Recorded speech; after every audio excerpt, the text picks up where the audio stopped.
Փոխվարչապետերի հանդիպման ժամանակ Ադրբեջանի փոխվարչապետը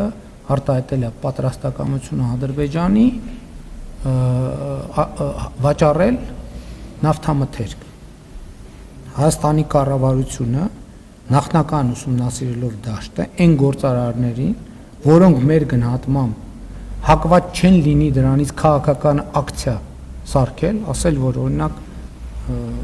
կառավարությունը մեզ ստիպում է, որ մենք Ադրբեջանից բենզին գնենք, իսկ մենք չենք գնում բենզին, որովհետև եւ այլն եւ այլն։ Մենք ասել ենք,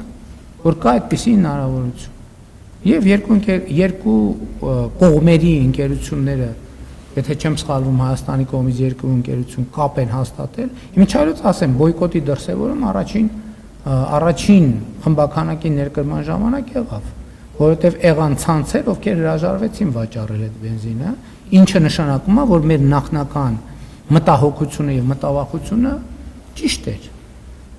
Եվ հիմա 1, 2, 3, 4-ին ես կարծում եմ, որ բոլորի համար հասկանալի կլինի, որ այդ շուկան եւ հնարավորությունը բաց է բոլորի համար եւ ով ուզենա կարող է դրանից օգտվել։ Այսինքն որևէ ուրիշ այլ սահմանափակում չկա։ Հիմա անկեղծ ասած տենց process-ներ կան, որ Հայաստանը եւ Ադրբեջանը պոտենցիալ ապրանքների ցանկեր են փոխանակում, թե ինչ ձեռք բերելու եւ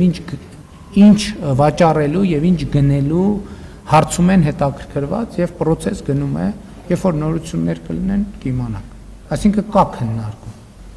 Ես գիտեմ, որ նախնական ապրանքախմբերի ցանկեր են փոխանակվել, դեռևս ուսումնասիրության process-ը կա։